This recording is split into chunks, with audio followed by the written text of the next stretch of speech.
go ahead and start then. So hi, my name's DJ. I'm the content coordinator for the Student Life Center at Florida State University. My name is Jorge. I'm the president of HICSA, the Hispanic Graduate Student Association, and the director of Cinehassee, the Tallahassee Ibero-American Film Festival. Hi DJ, I'm Vivian Asturizaga from La Paz, Bolivia, and I am also part of HICSA, the Hispanic Graduate Student Association, and the co-director of Cinehassee. Awesome. So if you didn't notice, we have two people from Cinehassee. We're going to be talking about this awesome experience that you can have on campus and off campus. If you guys want to jump into it and just tell me about Cinehassee in general, go for it. Well, Cinehassee started a little bit like with HICSA, the Hispanic Graduate Student Association. We hope to share our culture and to create awareness about our cultures, the very diverse palette of colors of cultures that we do have on campus, and also to showcase the talents of many of the friends that come through this campus and do different things. So we do different activities as an association. We go from like talking about our research to our countries and so on and so forth. And one of those was through film. We are, I'm a musician, so we also do some music. There are so many ways, but film is one of those things that like make all the arts kind of together into a language that's more understood by a bigger crowd, if to say. So we always wanted to do film. And so that was one of the things that at the early beginnings of HICSA, we had one film, or we started in the houses, like watching a film or two, and there was always like, oh, have you guys seen this or the other? And then we decided to have a public showing once a semester, basically. First, it was once a year, and then once a semester. And after that, we were like, well, wouldn't that be great to actually like see this film and then see this other one? And there was always this conversation after the films that we would post. And it was in a very low key, we had in the Phantom Theater most of the times, or like even in a room in some of the colleges that would open up a room for us to reserve and to watch for it. And after that, we're like, well, it'd be really great to have this and that, and ideas always would be like flowing.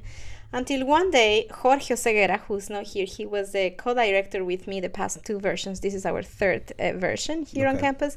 And he was like, well, maybe we can do something else, something different. And he came across his site to apply for a grant. He said, like, have you taken a look at this, and sent me the link? And I was like, well, what does it mean to apply for this grant? And it was the Spanish club grant from Pragda. Pragda is a production company. Distributor. Got it. Pragda is a distributor here in the U.S. And with the government of Spain, they have this club program that allows for different organizations across the United States, so universities mainly, to showcase some of these films at a reduced price. So this distributor, what it does, the grant makes the prices of like, I don't know, $600, $800 copyright fee into a $250 flat fee for all the films we would like to show. Wow, that's amazing. Yes, and we have a minimum of 5 films that we do have to show with Pragda. But we were like, okay, well, let's just apply for it. And it was so funny because we were before a party at the Tiki Cantina. We were like, okay, let's just do it. It was 11:30. It was due, before midnight or something. So we were just like, all the ideas were flowing as, like, we had conversations about this for a long time. So we applied and we got the grant. That's amazing. Yes. So that was pretty much the beginning. It was like before the party, we did apply, and we got it. So next step was like, okay, we need to like talk to different people and make sure that this is possible to happen. Then we got some budget from SGA, from the student government, through COGS, the Congress of Graduate Students. And then we got a mini grant from the president, actually, for sharing diversity and culture across campus. And here we are. Now we're partnering with different departments across campus that decided to expand because we wanted to show this culture across the whole Tallahassee community. We needed this on campus, but we also were always inviting people outside of our like own little house as is FSU, and we had a lot of people that would come from other universities and just like community members, so sometimes the partners of some of the students that are here. Yeah. So we decided we need to partner, and we had conversations last year. We wanted to expand, but we were not ready last year. But this year, we are so happy to announce that we're going to be partnering with both universities here, FMU and TCC. That's so awesome, honestly. Just the fact that, like, it's very hard. I feel like we live in a bubble sometimes where everything we do at Florida State's sort of just, like, builds onto each other. But the fact that this is one of the few things that we do that's, like, community outreach, and we get all of the universities involved because, like, more representation is just so much more powerful, and I think that's, like, sort of your message here. Is definitely just showing all of that, and that's one of the goals of HICSA. Actually, like, most of our events are, like, open to the public, to Tallahassee, not only students. Yeah, and also we need to think of something that is the budget, the money. I mean, we're spending this time, we're like getting a grant, resources are being used, and these are open to anybody across. Why not to open and reach out to other people? I mean, we say it's open to the community, but like people sometimes have not gotten the chance to experience what it means to come to campus and actually park. People are intimidated by parking on campus or something like that. No, I understand why, but right. But when they realize that these films, and that's why we try to do it during, like, at nights or like during the weekends, and we try different versions just to be able to accommodate to these needs and to be able to offer these huge collaboration to everybody that would like to attend. Yeah, and just the fact that now you have so many more showings, because you said it started with just one. The fact that there's 9 different films at different locations provides an opportunity. Like, if you can't make it out to one of them, you have that experience to go see one of the other movies, or if go see multiple. I think it's really an incredible opportunity. Yeah, sure. Like, every year is getting bigger, this festival. Yeah. It started as a Hispanic film festival. Now it got Ibero-American Film Festival. So because we're including films in Portuguese too, or films from Spain, Portugal, not only Latin American countries. That's awesome. Plus, like, aren't there some of the films are either directed or, like, previous FSU students were involved in some of the creation? Like, this is one of the most fascinating part of getting into this world. I mean, I'm not considered even a good amateur. Like, I love watching films, but my attention to what goes behind the scenes, if to say, is like getting better through being a part of Cinehassee. I'm interested in seeing all these cultures. I'm more attracted about the art, the photography, the music as a musician. So getting to know these inside ideas is just fantastic. And we just got a new faculty in the Portuguese department in the modern languages and linguistics, and we heard about him. We were looking for a film, like, we need to collaborate with BRASA, the Brazilian Student Association, on campus, and we're like, we need to work with them. And we reached out to the president. The president said, well, let me talk to my advisor, who is a filmmaker. I'm like, who is your advisor now? Because I didn't know this was happening. And these are some things that you don't know. You're in your world, you don't know who's coming. And we have this great professional that has such a vision, has done a lot of festivals around, and he happened to be here. I mean, we had to talk to him about this, like, last week or something like that, and he was like, I want to collaborate, let's do something. Definitely, it's not, when we talked about our small, like, student organized, not connoisseurs or professionals in the matter, like, he's like, well, we can shape this, and he had so many ideas that were like, okay, next year, this is going to be it's going to take to a different level. It's just going to go there because of this professor. And not only because of him, because we were able to also witness a festival last spring. It was the Indigenous Film. It was a festival, it was like 2 days or so that they had different films and talks about it.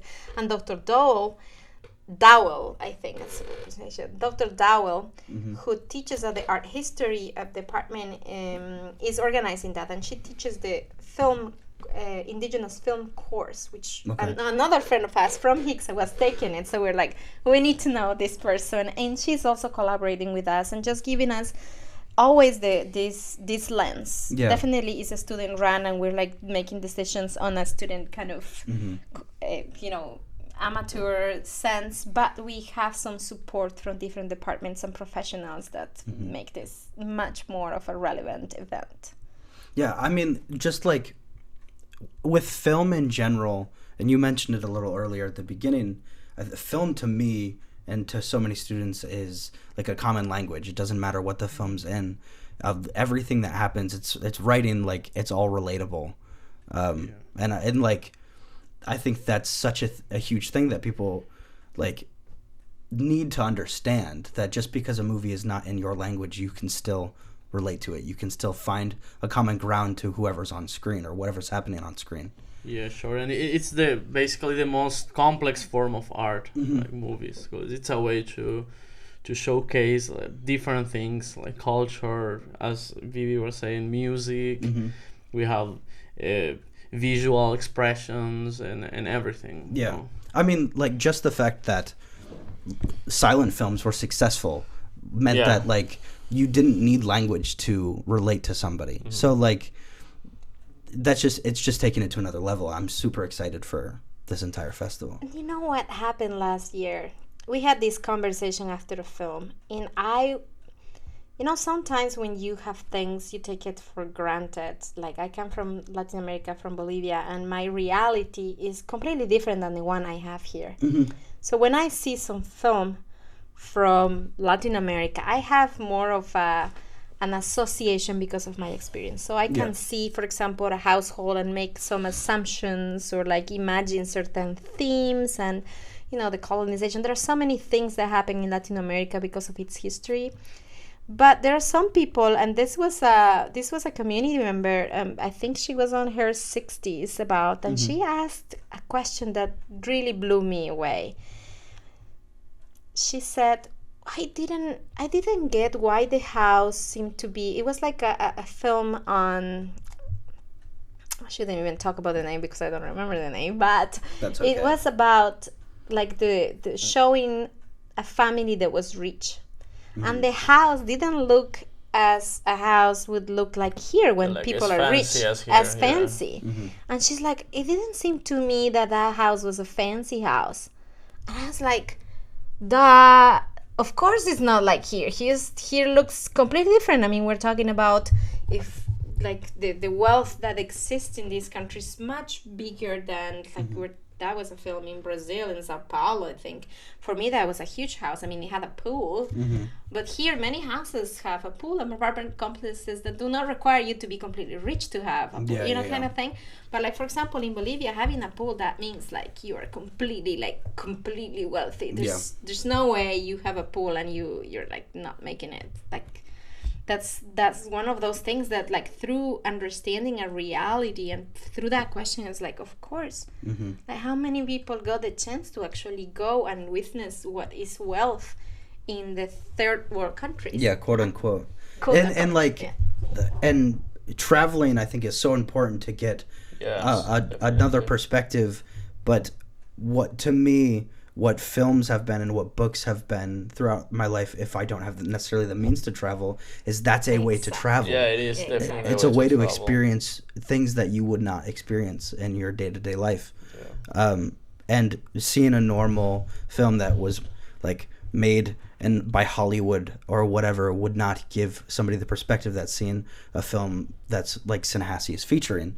I would really actually like to jump into some of the films and talk about like what they mean, or plots, or sure. As every year we usually have a theme or a topic for the whole festival.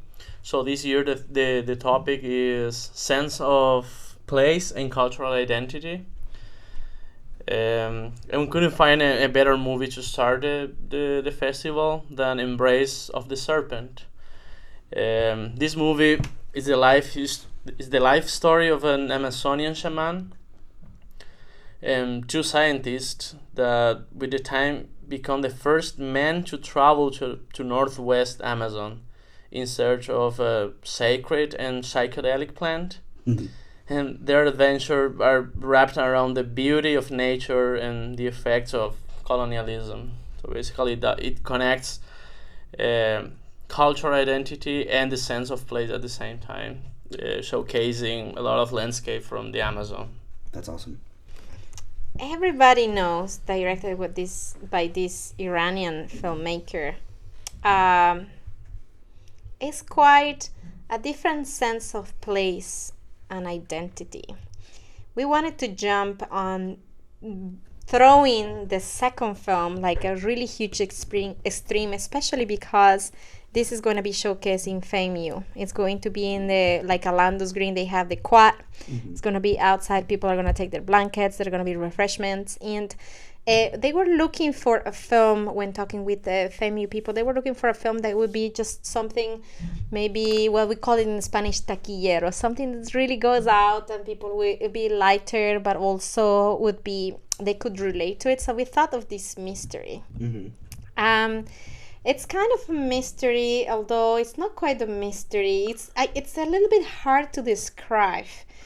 There is some sort of drama, but if we think about place and identity, Laura is one of the characters. Penelope Cruz goes back to Spain. And she's living in Argentina with this Argentinian guy that's like mystified, by the family in Spain. This guy that took Penelope Cruz away, and they go back for a wedding.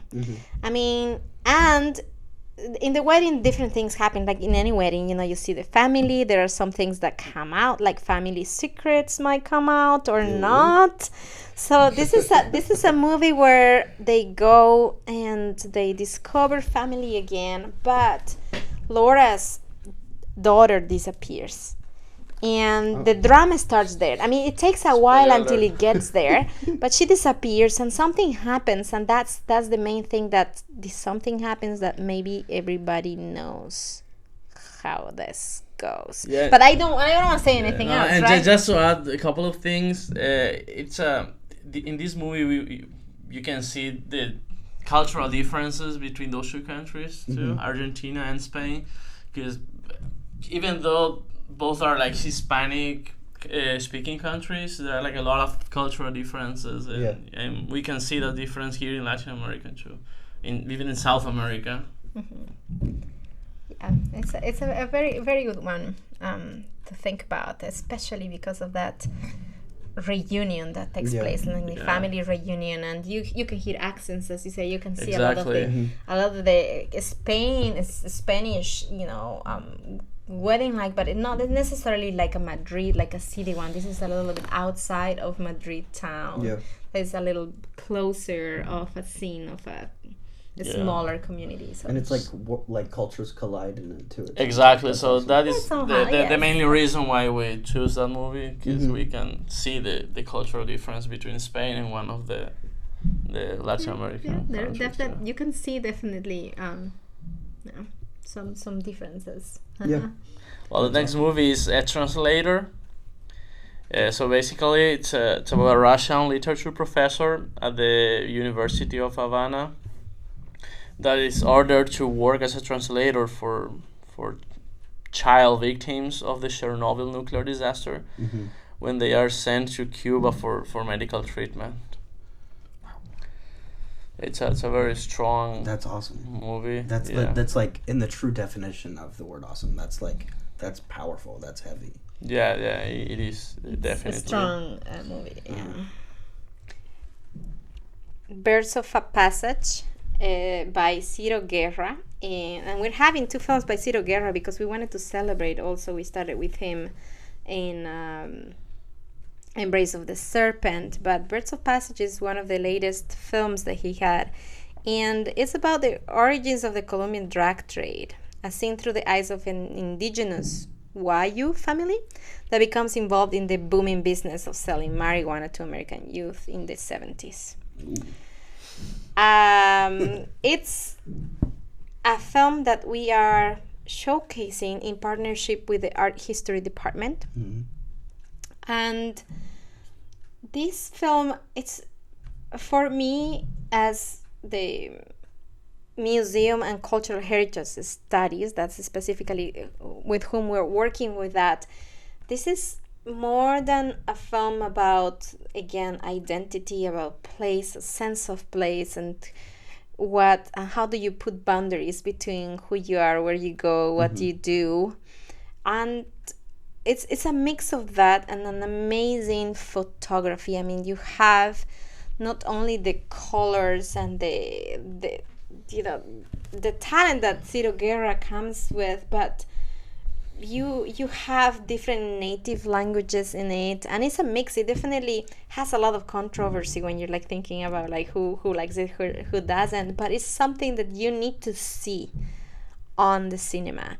It's something that, like, even if you have access to whatever Voodoo's or like whenever it is out there, it's something that you need to see the sonic and the visual representation of these cultures, the main that are represented here, and the main sense of seeing that the whole travel of discovering identities and discovering the things that you can do or not is just sensational. Yeah.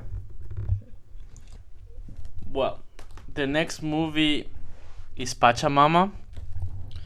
Well, Pachamama basically means Mother Earth. That's in Aymara, right? Is it in Aymara, Vivi? Let me Quechua? let me talk about it. Well, All right. Pachamama is spoken in the Andes as like, Yeah. and it's common throughout the Andes, and it's like if we think about language and how, what, and which. I mean, we have the Inca culture that came with Quechua that's going there, but then like Aymara is existent, so it's something that's used by many languages, I guess. All right. But so So if Pachamama you- is a word that is used in many Andean languages. So, but it means Mother Earth. It's an animated movie from an Argentinian director, and what is interesting about this movie is that the original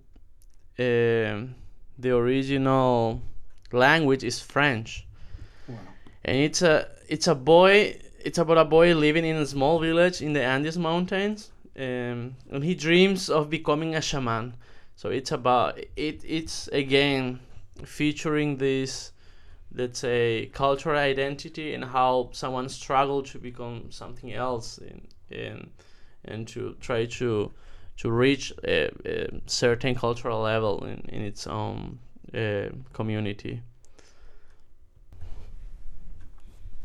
The next film is When the Two Worlds Collide, and this is a section that we are starting focusing on our main theme. I mean, we're talking about identity and place and sense of place, basically, and this is inspired by all of the things that are happening in the Amazon. When the Two Worlds Collide, it's a depiction of the clash between indigenous Peruvian minorities and the government.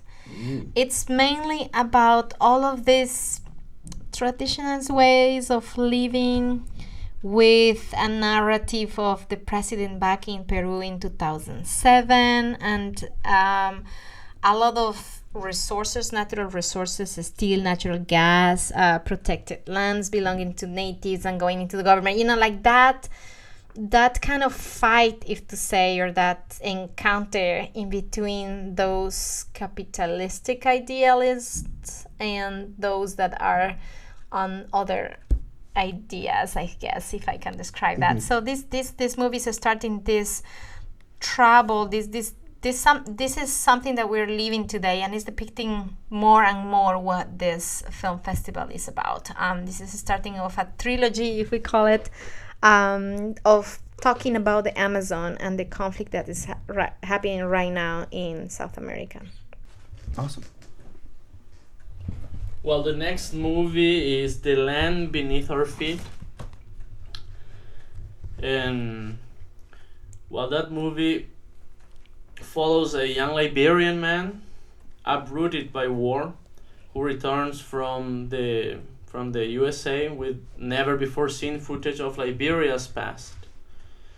The uncovered footage is embraced as a national treasure, depicting in 1926 corporate land grab. It is also an explosive reminder of eroding land rights. And again, this movie is featuring the the sense of of land and the sense of where exactly do we belong to, and that is one of the reasons why we choose this movie, and because we can see how the cultural identity meets the sense of belonging of maybe some country or some village of a land where you are from. Ruben Blades Is Not My Name is the next film. This documentary is mainly about the life and career of this salsa singer and songwriter. He is quite a character. I mean, he's one of the most important singer and songwriters that we do have, and his songs have been very, very important across all the people that talk about salsa and talk about all of this music emerging from the Caribbean, and not mainly the Caribbean, the U.S. So it's a mix of depicting his story, his legacy, and how he deals with being how important he is. And this is going to be something that we're partnering with DCC. So this is going to be not on a Monday, but not on a Sunday, but on a Monday. And we have a really cool professor from the College of Music that wants to open up and have a comment on it. So again, interacting and having different people going there and coming back. That's gonna be sweet. Yeah. That's awesome.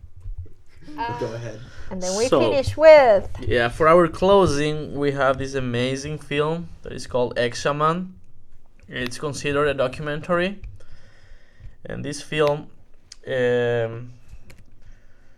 it's about a very old Pater Surui. That'll be the community that was living in as a Western world style.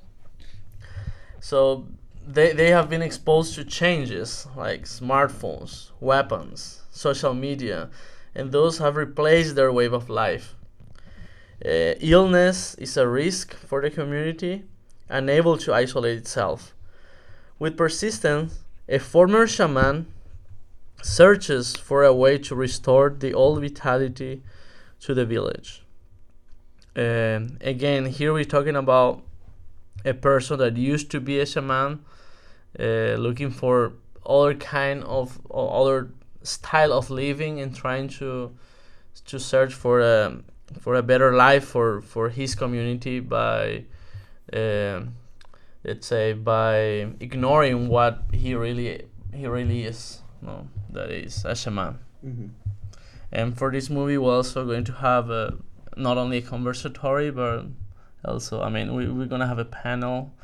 Is the director going to go? Yeah. Yeah, we're trying to get the director here for the conversatory for this movie. It's working, since it's on October 27, we're yet to confirm, but he said he's coming. We're just working on the logistics, and before we do a special announcement of he's coming, which would be great, we want to make sure he has the flight ticket, basically. Yeah, exactly. and for the first and last movie, we're gonna have also reception. So free food is always good, right? Free food is always good.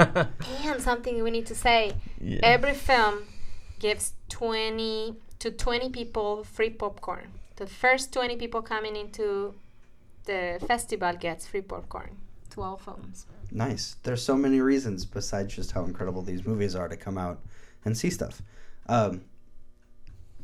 So, sort of to round off this entire thing, I would really love to hear about what Cinehassee and what this entire experience and festival means to both of you individually. It means a ton to the community, obviously, but as people who are running this and setting this up, and it's like a work of passion, I want to know about it from your own perspective. Sure. As I said before, for me, film is the most complex way, and it's the most complex form of art.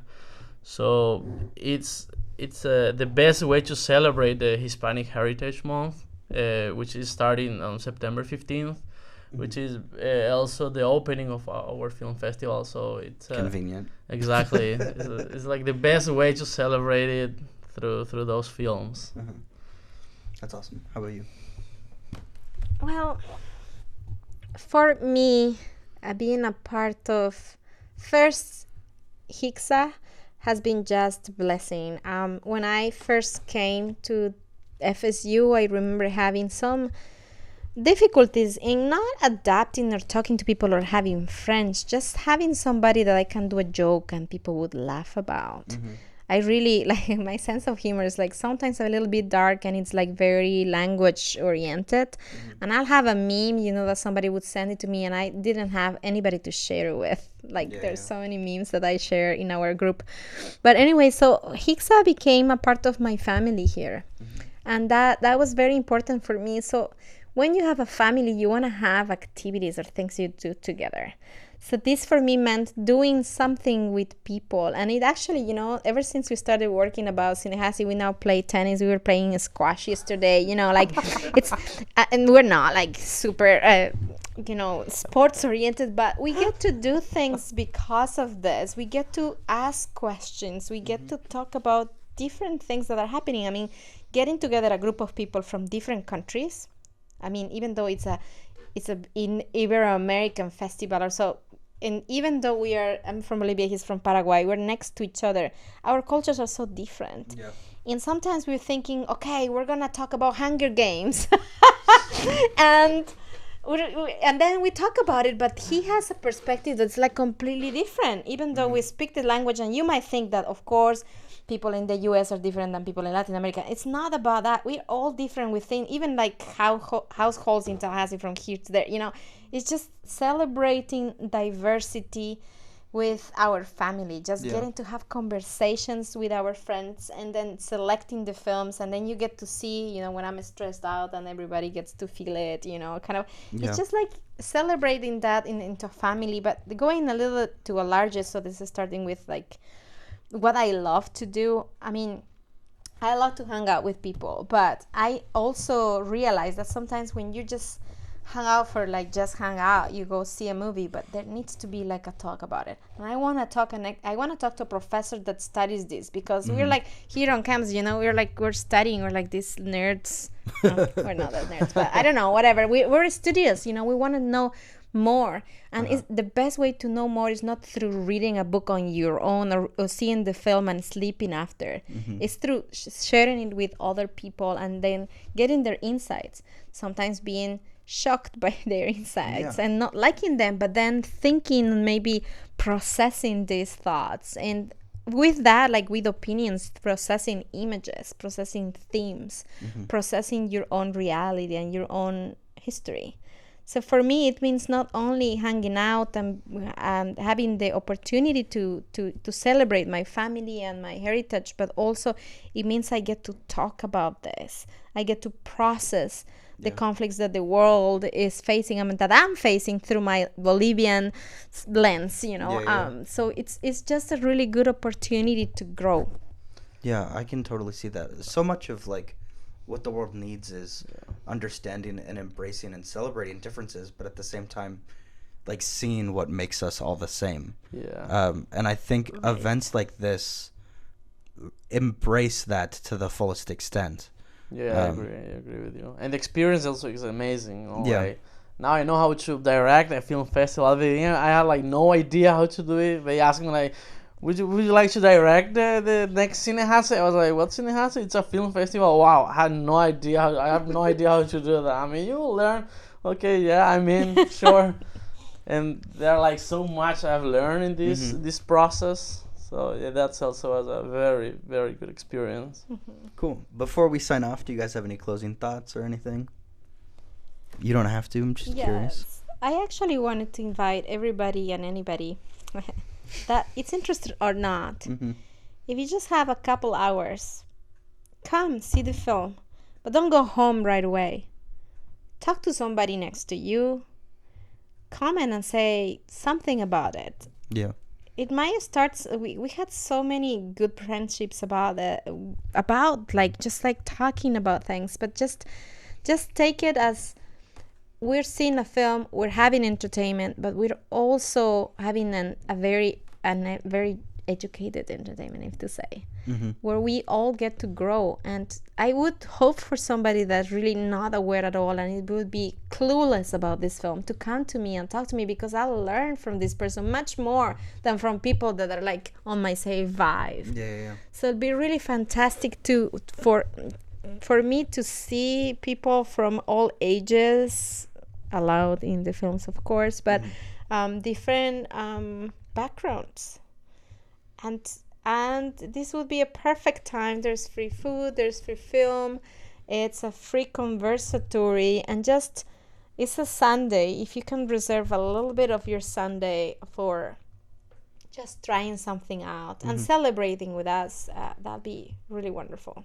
Yeah, this festival is also a way for us to learn about other things. You know, not only teaching people, but we also want to know what is the point of view of other people about our culture, because there are several things that we just assume and we didn't know that that's the way they were like seeing us or seeing certain, let's say, behaviors. So it's also a way like to learn not only from them but also from us and to us. Cool.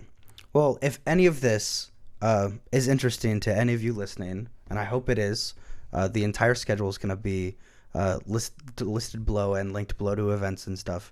So please click a link, get more information, and come see some awesome films with some better people. Sure. Thank you. Bye. Bye. Thank you, DJ.